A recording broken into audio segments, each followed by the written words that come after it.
Hello, everybody, and welcome to another episode of Tinker Talks. I am your host, Mark Hybers, and today we are doing a dual podcast for you. We are doing the audio version as well as a video version because we have a very important and special guest today with us to talk about something that we've been talking about for a very long time, but we're not out of the woods. And so I think we've been going on about 10 months into the pandemic now, and I think we had all kind of hoped that we would be long past this, or at least moving through it. But as it turns out, cases are still going up, and so we're still having to battle this pandemic known as the coronavirus. So today we're actually going to turn the microphone over to the installation commander and allow him to conduct a conversation at a senior level, a senior executive level.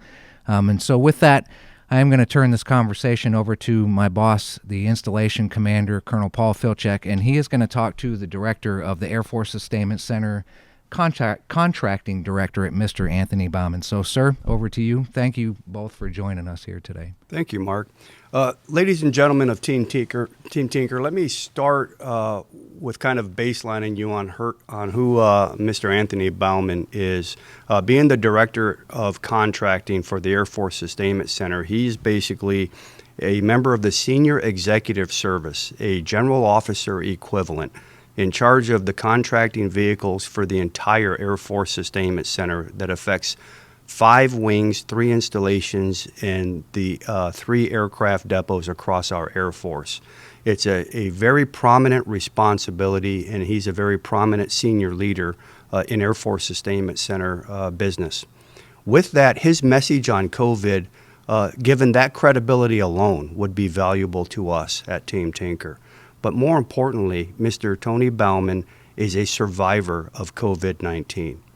He recently went through a severe bout of COVID that threatened his life. And because he can offer that perspective, we didn't want to lose this opportunity to have a conversation with him about what he went through and what it means in as a safety message to the rest of the force. So with that, Mr. Bauman, let me start with a thank you for wanting to pay forward this way. You're in a very important business, and that business can't stop. AFMC has the slogan that we do our wartime mission every day.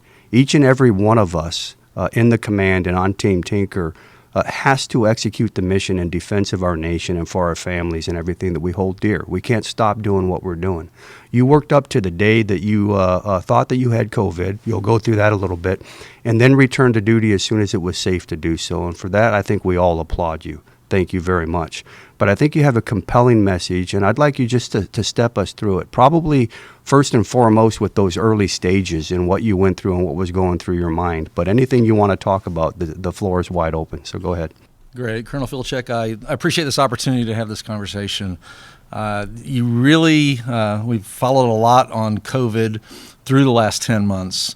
And it really hits home when you have it, and it really gives you a different perspective. It makes you go back and reassess what you've done. Because from the beginning of it in March, yes, we knew we had a mission to accomplish. Paramount was making sure I could keep my workforce safe in doing that. So fortunately, we had done some telework activity last year, which demonstrated that we could perform in that mode, and we immediately sent everybody home. Meanwhile, we looked at the workplace. How do we keep it safe? How do we lay in PPE? How do we make sure that when it is the right time to bring people back, we're able? Now, I want to make it clear, from my workforce perspective, and kudos to them, we never locked them out of the building, but we gave them all the protocols because some of the systems, frankly, they needed to come in and get their updates and do their things. But essentially, we were in full telework mode, and that went, frankly, all the way up until June. So we thought we had the right protocols in, and me being based on it, trying to protect, focused on the protocols because of my workforce and trying to keep them safe, I lived them. Practiced social distancing more than anything, and I think we were doing that effectively. So from my perspective, I was minimizing my risk. If we were in close proximities, we always had masks. When you go out in town, I'm taking wide berths before, we really demonstrated, we really need to do masks, and you had mask mandates and such. So I think I'm doing everything right. And even in my circles, which I have a certain set number of circles that I navigate in, I worked hard not to cross-contaminate them, which, if I did get COVID, should make contact tracing easy. And that was the idea of, if I was with somebody in close proximity, I would kind of wait 2 to 5 days, through symptom periods, if you will, to appear, just to make sure that if I was at risk and something happened, I didn't bring it to somebody. And I will tell you, I will mention this a little bit later, but there's no worse feeling than to potentially expose somebody. And I experienced that too. Okay. So I thought we were doing everything right, and I actually have been back in the office. I was working about 3 days a week in the front, and then keeping my deputy and my technical director engaged with a 1-day-a-week thing, keeping us out of the office at the same time, not exposing people. Again, good protocols. In June, I came back and I started working full-time, because for a while I had to cover down behind Mr. Stamey when Mr. Stamey left, so I was preparing to do that. And I did that in July and in August until Mr. D'Angelo took over in the office. So I'm here every day, and I had a good regimen. But again, I'm able to keep all the distances, and everything was working well. In comes the end of October. And you remember the ice storm, so I will never forget it because of the ice storm.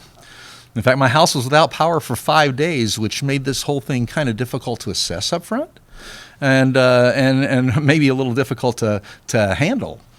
So Monday the ice storm hit. I worked Monday, I worked Tuesday, I worked Wednesday. It was Wednesday evening that, my house was about 57 degrees with, no power in it, and I was chilled. I still had, sweatshirt on or whatever, like a sweater and pants, but I was still chilled. And I said, this doesn't feel right. I took my temperature and it was 101.8. So there's my symptom. I'm like, wow, I'm running 102 fever. So I'm like, okay. My first hope, because of the weather changes, maybe I have strep. I don't call it COVID denial, but just that there are all kind of possibilities. I'm a healthy guy. I don't have underlying health conditions. I've had 2 surgeries in my life. One was arthroscopic, and one was tonsillectomy at 5 years old. So I didn't. And you work out five times a week. Well, I was up until COVID. Right. I was working out 5 times a week in a gym with my workout buddy, and I figure I'm healthy. So I thought that I was at low risk for COVID. But I will tell you, it can hit anyone, because one of my sons lives in Atlanta. He had a mild case of it. Actually contracted it in the hospital when his wife was giving birth to their 3rd child. So you don't know where you're going to get it, when it's going to hit, and that's what makes it difficult. I've actually kind of likened it to the flu on steroids. It's hyper contagious, but it's so much harder to track. But similarly, what makes sense to me is the things you would do if you had the flu or a bad cold or running a fever. A lot of it's the same with COVID. It's the isolation, it's the protection, it's the distancing. So to me, the protocols arguably made sense. And consequently, I thought it was just, it was good business. And notwithstanding, that's what we were going to do. So I checked the fever. I have a fever. I went to a med stop on Thursday, got a COVID test, couldn't get a rapid test. They only actually do so many of those.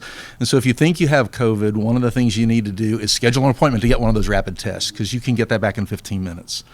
But I went late morning. They said, we're not giving any more this morning, but we can give you one. Results will be back in 2 to 5. So it was actually Sunday, 3 days later, I got the phone call that says, hey, it's a med stop. Your test turned out positive. And I'm like, great, not what I wanted to hear. Well, the difficulty was, this is Sunday, so remember my fever started on Wednesday. I couldn't break the fever.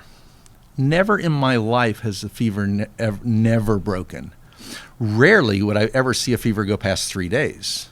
Most of what I've heard with people who've had the mild cases of COVID, maybe it's 3 days of fever, it's up and back, and a lot of times it's 99.5. Somewhere in that range. It's a lower grade. I'm running 102. In fact, one day it hit 103.3. No, I think we were communicating on day 5 or 6, and at that point, most doctors will tell you that's extremely dangerous to be running over 100 for that many days. Well, it is, and a research guy because of my business, right? I went out and looked. 104, it arguably starts, damage to the brain risk, right? So when I hit 103.3, I'm sitting down in the shower, letting a lot of cool water run on me, bringing the body temperature down. I went back out, and I had it back below 102. There were a couple times it dropped right below 100 on a random test because I'm testing throughout the day, and then it popped back to 102. I figured, okay, 3 days. So here's Tony. My body's good. I can handle this. I figured 5. I hit day 5, and I still have fever. The fever actually didn't break until Wednesday morning, about 3 or 4 in the morning. I broke into a cold sweat. And so stubborn Tony would have said, finally, I can make it through that. And I'm here today because that didn't happen. Because Tony believes that had he been stubborn and stayed another day, there was a lot more going on in his body that he didn't know about. Tony probably wouldn't be here today. And so I can. Wow. It was a frightening experience because I wasn't scared all the way up until I couldn't break the fever. And it was actually that was on Tuesday night, Wednesday morning, and I think it was Tuesday, somebody brought me an oximeter and said, how's your oxygen doing? And it's actually my guy who's doing all my contact tracing for COVID. It says, do you know what your oxygen is? I'll bring you an oximeter. I'll put it out in front of your door. And I tested the oximeter, and my oxygen was running around 90. They like the oxygen to be running at 95 plus. 85 bells and whistles go off in the hospital on the monitors, and they say at 79 you're actually at high risk of actually damaging the organs. So I started doing it, and I'm like, well, I'm 90, and I did some reach out, and everyone's looking at 90. Well, on Wednesday morning, I get phone calls. I always do an 8 o'clock tag up, even through COVID. I wanted to, keep up with my guys. Colonel Jason Whittle and Mary Wade. Mary's my tech director, Colonel Whittle my deputy. Outstanding job running contracting. Don't need me around. Me staying plugged in was kind of a mental thing for me to kind of stay engaged and still kind of feel some value. But we had our conversation at 8 o'clock, and they got off that phone and they said, he's not making sense. He's not completing his thoughts. He's not coherent. Something you could never notice on your own. You won't. Without that, right. You won't. My exercise buddy, Steve Irwin, and Steve's in protocol up at the Airbase Swing, and Steve was my go-to guy. We just had a code. You type go, I'm at your house, I'm picking you up, and I'm running you to the hospital. So we had our emergency set up. I'm a single guy. I'm living at home. All my kids are grown and gone. So it's just me. Friends took care of me, and that's kind of the big thing. I think about it. In the wingman concept, these guys just were there, and so Steve had the go button. Everybody knew how to get in touch with each other. Brenda Kimbrell is my exec assistant, right? So she takes care of me up in the office. And the 4 of us were on the phone that morning, and they said, okay, he is not right.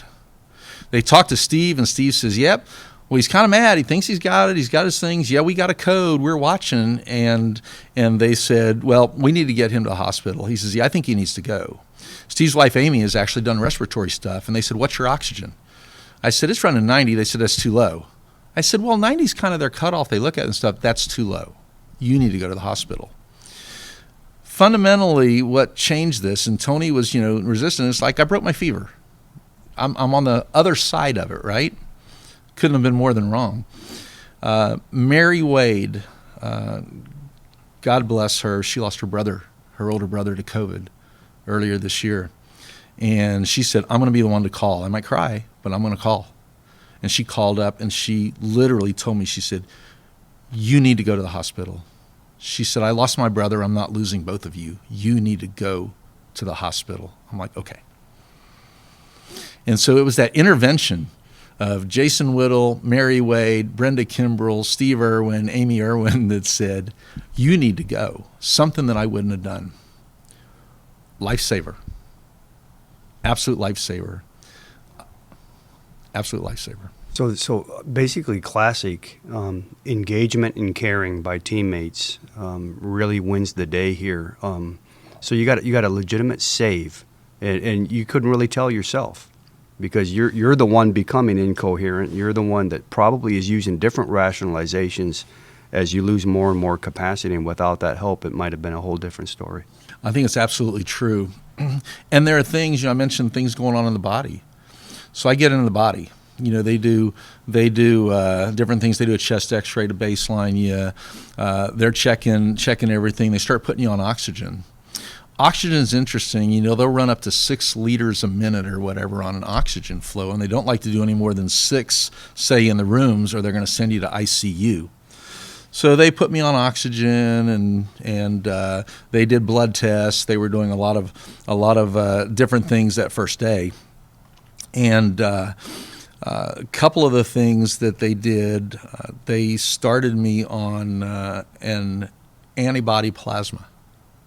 And so they gave me a unit of antibody plasma, which frankly, and this is for anybody out there who's had COVID, this is an opportunity to give back. 30 days after you're out of the hospital, you can contact the Oklahoma Blood Institute, and I will be calling them saying when, where, and how often. And that's a good idea, because even on the day before I was out of the hospital, the doctor told me she ordered 7 units of it that day for use there. I was down at St. Anthony's downtown.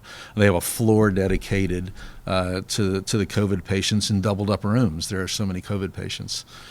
But anyway, they gave me that plasma, and then they started me on remdesivir, which is the one FDA-approved treatment, and that is a actual 5-day treatment. You drip that over 5 days. Each day they bring in a portion of remdesivir. Concurrently, they put steroid infusions in through an IV, and we were using inhalers, right? So I got familiar with albuterol, which, the first, like 4 days you do that stuff. If you've never used albuterol, well, you're gagging on it and stuff. Now it's like, yeah, what's this? Because I'm still using it, and you'll probably want to know a little bit about the after treatment, but I didn't know what was going on in me, but they could look at the blood tests and such and tell. One thing I did notice on about the third day, was cramping in my lower right calf. On both, but in my lower right one, and actually it was probably the second day, because in the third day I started feeling a little bit in my left one. And I told the doctor, I said, abnormal for me. I feel it. It's right down the middle, right in the meat of the calf. Well, one of the things they've learned over time is blood clots form in the legs, and then those blood clots migrate upward. So she said, okay. When I told the doctor that, boom, immediately she put blood thinner shots, in my stomach, and scheduled a sonogram. So they did a sonogram through the whole leg, that right leg, and they found tiny blood clots down there. Fortunately, and she got it early with the blood thinner, they weren't clustering, because they're there, but they will also cluster and then migrate up. And for the audience, another life-threatening complication, because they can migrate, exactly what you alluded to, and if they migrate up to the heart. And they did. So I had a CT. Literally, I could literally feel the pain move a little bit, and I could feel pain in my knee later and stuff. It's very interesting when you know your body. What's even better is the doctors listened and says, okay, and did the checks and confirmed.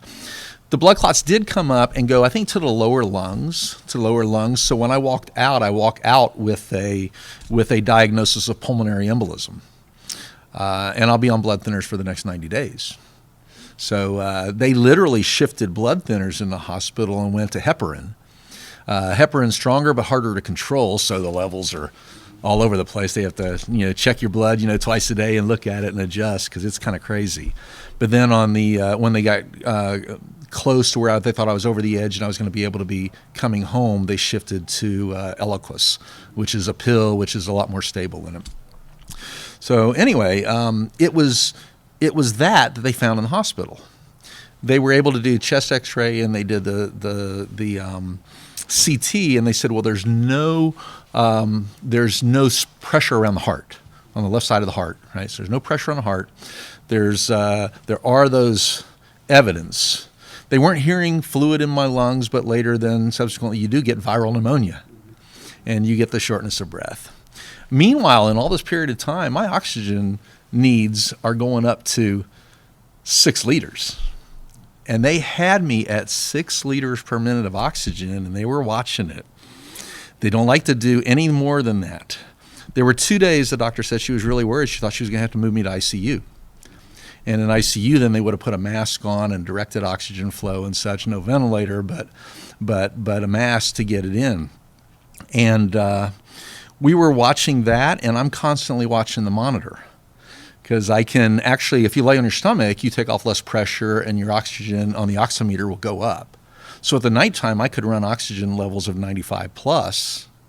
But in the daytime, I'm sitting there floating around 90 and watching it. And as I sit up sometimes, it dropped down to 85 and beep, beep, beep, beep. Fortunately, I could hit the cancel button and tell it to shut up over there. But nonetheless, we're watching that levels, and the whole purpose is to try to get it to be 90 and above. And so I could adjust my position and influence that. But so you're very coherent throughout every hour of this process. There was never a stage at which you went out or went delirious during all of this. You were cognizant all along. I was, and I'll tell you what I think was the difference was that fever breaking. Now, when I went to the hospital, I was still running a fever. A couple doses of ibuprofen, a couple doses of acetaminophen, and boom, fever was gone. And they're checking fever. They're checking your temperature like every 3 hours, coming in, checking temperature, blood pressure. And so I had the fever was gone at that first day. And then I think that's the difference, is because the fever is something that really does mess with you.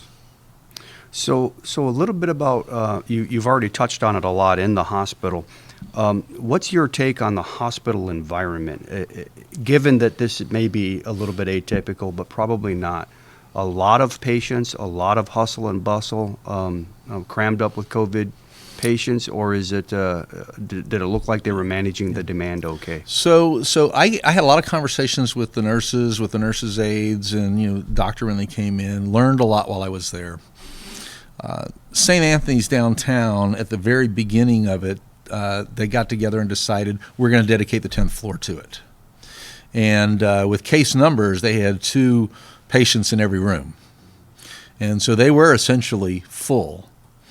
I actually got a roommate that night. He and I bonded well. We stay in touch. It gave me, again, I always like purpose in life, and it gave me an opportunity for a guy who's in his 30s, who has COVID, who has a wife, has a 7-year-old and a 5-year-old at home. First time he's ever been in the hospital, miserable, very sad, and I was his pick-me-up guy. And I was talking to him, a lot of conversations, a lot of opportunity, I think, to keep him positive. Even so much that he introduced me to his family via his phone, his daughter saying prayers for me at night, and it was interesting. Finds in his mind, God brought us together, is what he said, because he needed something.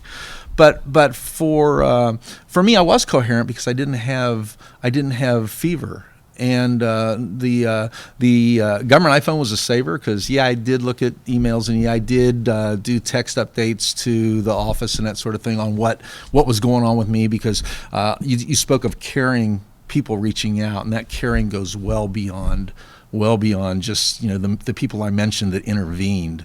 The reach out I got from so many people, frankly, at Tinker. What a family! What a family! I don't have family in Oklahoma, but yes, I do, and it's called these Tinker people that I work with. Absolutely. So you went through an extraordinary experience. What about the aftermath? You've checked out of the hospital. You mentioned Eliquis. We know that you have a regimen you have to go through on the backside of COVID. And we also know that there's no real data on long-term implications of having been infected with COVID. Give us some thoughts on kind of both of those vectors. Well, it is interesting as you look at it. I always chuckle when people say, follow the science. And on COVID, we're creating the science. Science is get some data, form a hypothesis, test it. You got the scientific method. And they didn't have any baseline for this. They had other things that wasn't acting like a virus should act. So I believe I'm fortunate that I contracted COVID in November, and not in March, because they weren't looking for blood clots in March. They weren't thinking about how, they were trying to figure out how it transmitted in March. They didn't have remdesivir. They didn't have people who had COVID who then could give you antibody plasma. So all it didn't exist. Not sure the outcome because of what was going on inside of my body. Not sure that would have been the same. So when they sent me home and they've told me at least what they know is, okay, you have tiny blood clots in your lungs and you have pneumonia. And so that's just going to be your breathing issues. So they send me home with oxygen. I know I'm going to do oxygen for a couple of weeks. My oxygen levels actually are quite good. This morning they were running anywhere from 94 to 100, honestly, and running it. And I sleep with oxygen. So you machine. have like a portable oxygen bottle you have with you at home. So you never thought you'd do that at this age, right? I know. Yeah, not yet. Yeah. Well, you should see me dragging around that thing when I had to come home because I literally was slow and literally I could walk for 2 minutes when I got out of the hospital. I got out of the hospital on Friday the 13th. And they would have sent me home on Thursday, but that's an interesting thing too. You can't call Uber to take you home if you got COVID. They don't have protocols and stuff. So there literally is a COVID transport service. And they couldn't get me one out on Thursday. They were booked taking people home.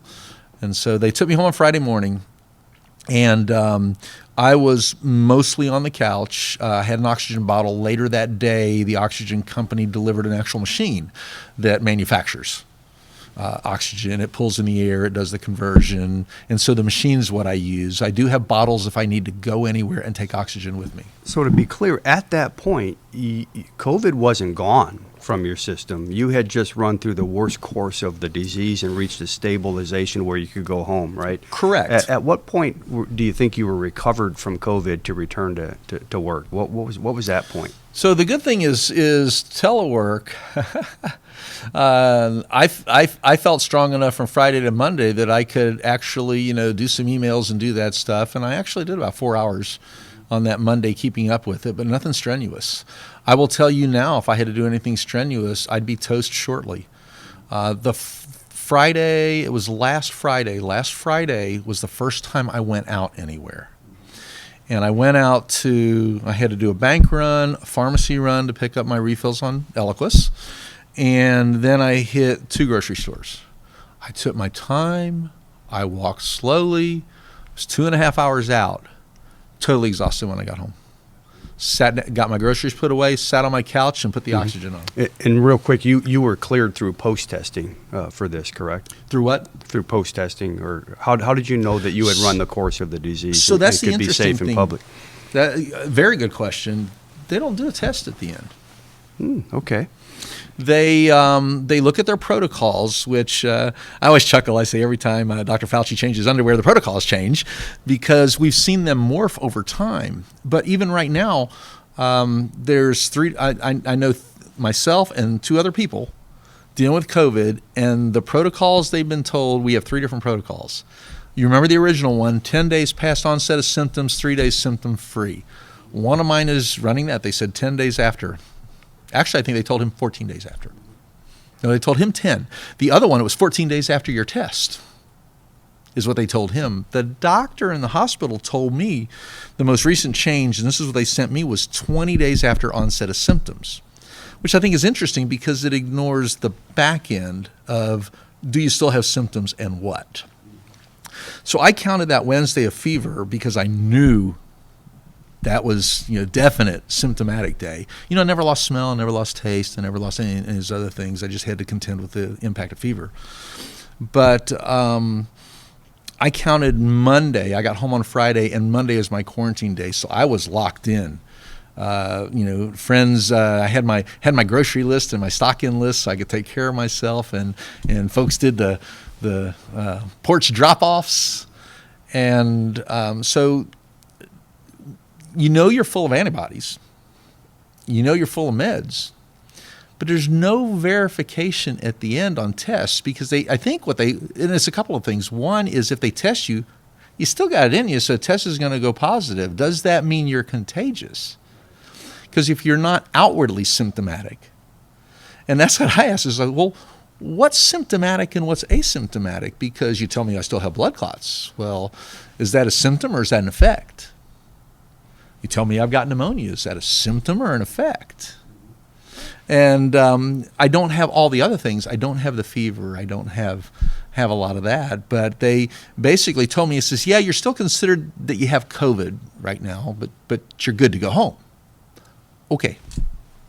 So that's what I did, and I just hunkered down, honestly, for that first week before I felt strong enough that I could go out. But I learned that 2.5 hours was too much. Right. And so there's a lot of stamina issues, probably still to this day, right? Huge. I came in here today, 3001, and my office is on the second floor. I walked the stairway up the second floor, and I'm breathing. I literally had on Monday, I had a telephone call dialed in. We have all my div chiefs. We have our Monday stand-up. And I was running through, conversation, and I got shorter and shorter of breath. And I had to apologize. I said, okay, I'm short of breath. I've got to back off. And I don't know how long that's going to go. I know they're going to have me on Eliquis, blood thinners, for 3 months. So you do a double dose or whatever, morning and evening, 2 pills morning and evening for 7 days, and then you go to 1 morning and evening, and you run that course for 90 days. I actually have my first follow-up doctor's visit on the 1st of December, and then say, okay, how am I? My guess is if he's smart, he's going to do a chest x-ray, and he's going to do a lot of the obligatory first things to find out, okay, let's do this baseline. I know that when I came out, and the reason they sent me home is the blood tests were looking right. What's really cool is they give you access to all your test results, all the doctor's notes, everything. So online I can go in and see everything that was done, and I can see the day-by-day track, and then they graph it out. So I've access to all that thing. And 3 examples of what stood out to me: glucose for one, because the body will pump glucose, pump energy, pump sugar, and all that was happening. But Tony doesn't know this. Normal level is 90, and I was up in 350, 360 on that first day going to the hospital. You have ferritin, you have iron. And the normal on that is 25 to 250. I was at 548 on day 1, or 578 on day 1, 748 on day 2 before about 4 days. It took about 4 days in, and I came back down.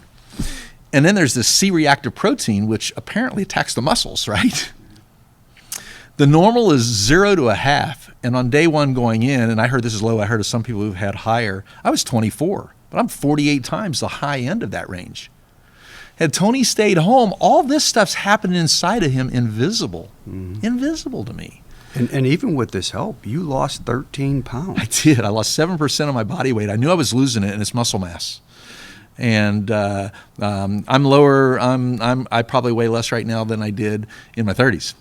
And so, but I'll be back in that gym when I feel comfortable and have enough stamina to do anything other than lifting toothpicks, So we've gone down a little bit of a path on discussion, but I want to go backwards because we have to pull on that thread of the kind of care that you got, the level of care, the level of knowledge we have now that we didn't have in March. And I think that illustrates just how important it is for all of us at Team Tinker to do our part to stay COVID safe, because now it's even more important that we have those hospital beds, that we have those ICU units, because I think the prognosis of success is probably higher than it was 6 months ago and 4 months ago. And so every bed is important because every bed really can make a difference.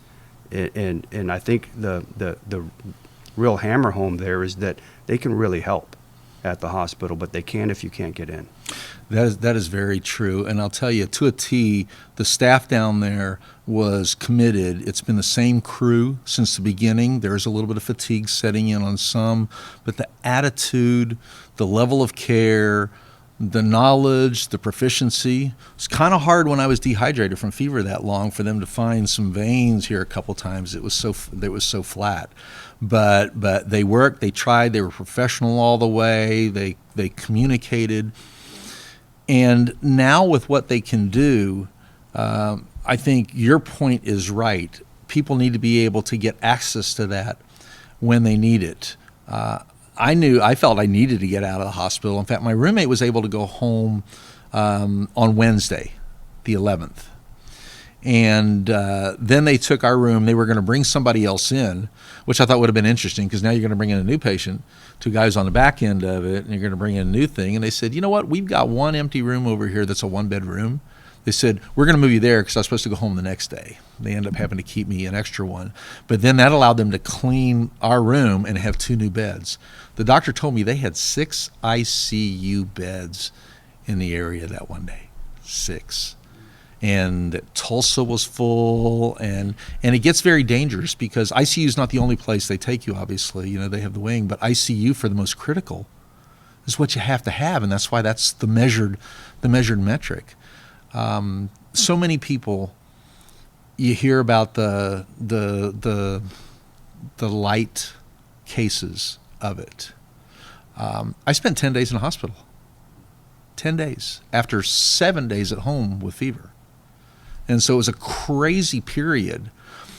I should have been in the hospital at 5.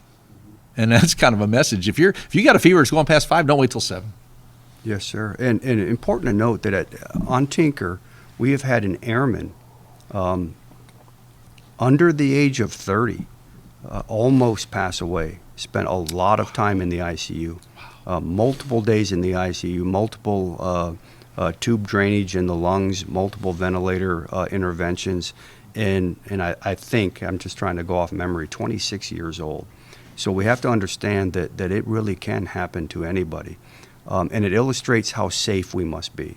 We got to take this seriously. For a frame of reference, Team Tinker, we're in a room right now, unmasked to accomplish this Tinker Talk session, but we're 10 feet apart, and only 4 of us in a room that has a seating capacity of 75, so that we can exercise the kind of precaution we need to make sure that we're staying safe from COVID.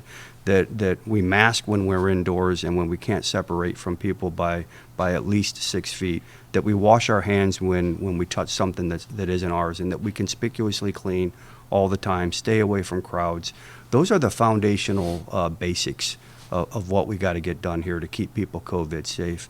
So with that, sir, I'd like to give you an opportunity just to talk to Team Tinker with a closing message to our audience, because what you've already delivered for us is of extraordinary value. And I just want to say thank you, and you can bring us home on this. Okay, well, thank you, Colonel. I appreciate that.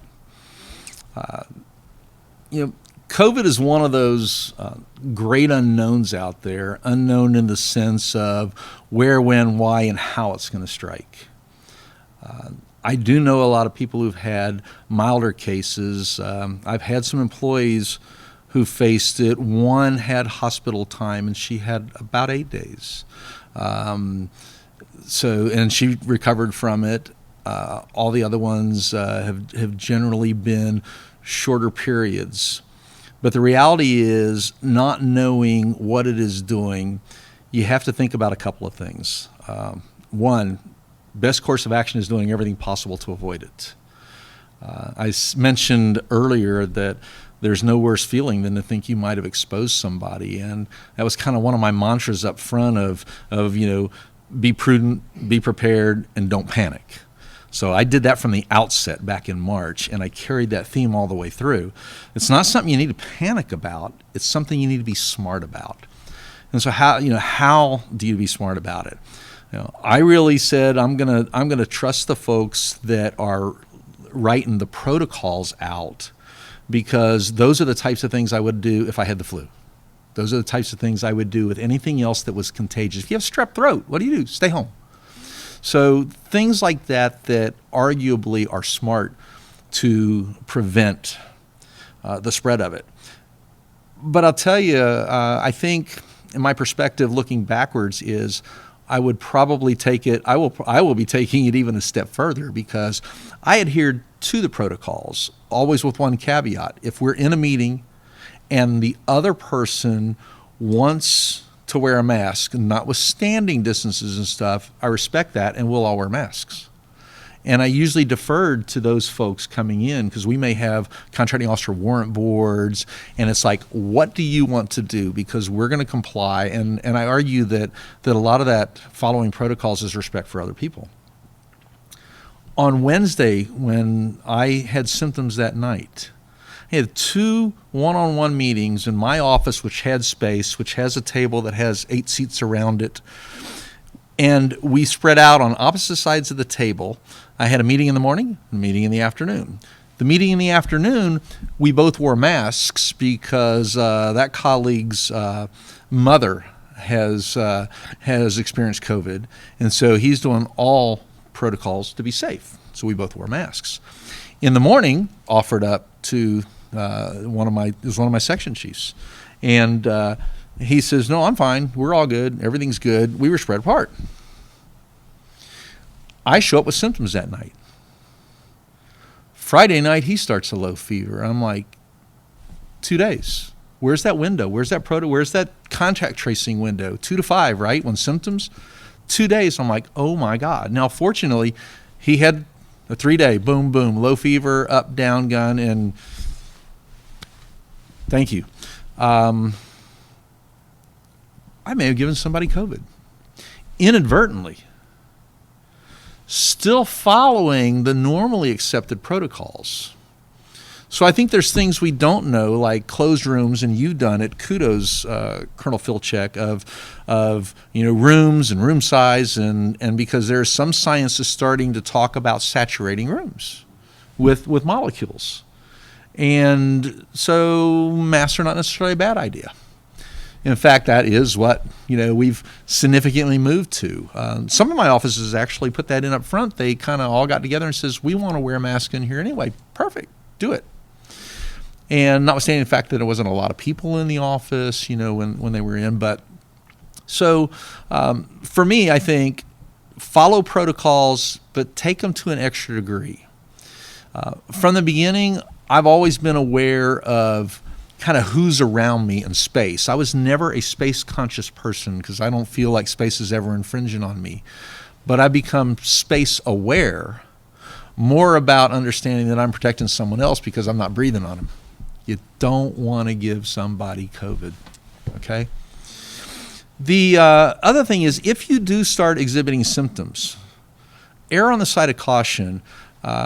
People have come into the office thinking, I was there, but I'm going to be okay.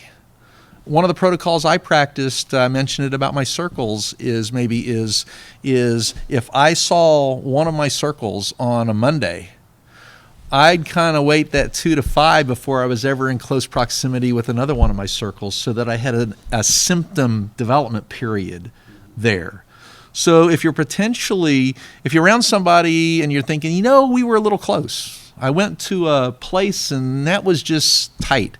I actually went to an auction during the COVID period. I walked in, I looked, most of the people weren't masked and they were way close, and I said, "Not me, not here, not today," and left. And I think you have to make that decision, understanding that you don't have to be anywhere, really, at the end of the day. You don't have to be there. And so make the smart decision not to put yourself at risk. And so I think that is sensible. If you do develop symptoms, particularly fever, do not let it go past 5 days. And don't think you're going to be a hero, because the things that were going on inside my body that I didn't know about, literally there are probably 3 of those that could have killed me within that. And so real quick, important to note that the fever, you may not even have a fever, and you could have a number of the other symptoms and still pass from COVID. That's very true. So a fever breaking wouldn't really be an indication that you're in a safe area at all. That is very true. That is very true. When you talk symptoms too, easy tests, and it's kind of funny. Every day I smell my orange juice and I taste my orange juice. Every day, it's like, my sense of smell's still good. So it's just the easy things. And I say that because one of my circles, one gentleman in one of my circles developed COVID and tested positive for COVID about, 10 days ago maybe. And he was out and somebody said something about smelling something. He's like, I didn't smell that. It must be faint. He said, I'm driving home and I thought about it and said, well, wait a minute. He said, I tried to smell my coffee. I couldn't smell my coffee. I'm like, okay. He was heading home. He went home. I don't recommend this approach, but he got a can of gasoline, which clearly you can smell. And he says, I couldn't smell the gasoline. And then he went to the VA and got tested. And sure enough, he turned up positive. So he and his wife and 3 kids are quarantining in the house, but he's a 3-dayer, and no one else contracted it, fortunately, with the isolation. But be alert to how you're feeling. Hopefully, we all know what feels different with us. And probably the final message to you guys is, we always hear the Air Force and applaud it, say, take care of your wingman. If you see somebody, particularly somebody who is like me, I live alone, I'm at work, I'm at my circle, so people see me. There's random people seeing me. Notice when they're different. And that's kind of that wingman concept. You can tell when somebody's troubled. You can tell when they're bothered. You can tell when they're stressed. So engage with them when you see that. There are 5 people that saved my life, I am convinced, that morning of the 4th of November. Because stubborn Tony would have said, hey, I got past it. Those things that are inside of me, and honestly, there's still risks, from the doctors. One thing they tell that they think they know about clots, the antibodies they say tend maybe to go away, which maybe is unfortunate. So you may not be, develop an overall immunity to it. But one thing they say about clots, when you get clots, is now you'll always be susceptible to clots. I hope that's not true. My dad, God bless him, is 91 years old, and most of his family lives up in the 90s, so I figured people are going to have to put up with me for a long time. COVID literally could have changed that. COVID could have changed that in early November. And so very important. I think I love what we do at Tinker. I love the fact that we have dedicated our life of service to the nation and the types of things that we do. It's very important what we do for them. We have to take care of ourselves in that same process, right? And so for me, part of that taking care of ourselves is looking at those people that we see every day. And when somebody needs intervention, you could be saving a life. I really believe those 5 friends saved mine. Well, with that, thanks for holding it together on that, because I know that it's very, very touching to you. That's pretty profound. Thank you very much. I'm going to let Mark Hybers finish us off today, but I think all of Team Tinker owes you a sincere debt of gratitude for paying it forward. Much appreciated, and thank you for the insight. Thank Mark, you. bring us home. Thanks, Colonel. And Mr. Bauman, thank you so much for sharing your story. We know we've been in this for quite a while, and it's, this just goes to show that it's still around and it's still dangerous, and doing all the things that are put forth with a great deal of thought, of course, that always comes out. And Colonel, great job, sir. Thanks for taking the stick, as we say in the Air Force, and as we navigate these waters through this pandemic to finally get to the end. And I think before we get out of here, I think we should also, just as you had said, Mr. Bauman, the wingman concept, and a shout out to our first responders and our medical professionals, and not just outside of the base. We don't do those things here on the base because we're not a hospital, but our first responders here are very equipped to be able to jump in and assess situations like that. And I just think it can't be stated enough that we owe all of our first responders a great deal of gratitude. And so with that, we are going to close out this episode of Tinker Talks. I do want to remind you to check us out on social media. That's at Tinker Air Force Base on Facebook and Instagram, and at @team_Tinker on Twitter. And of course, for all the latest coronavirus updates that we have a very robust page here at Tinker. You can find that at www.tinker.af.mil. And as we always say, until next time, stay safe out there, treat each other with a lot of respect, and have a great day and a great week.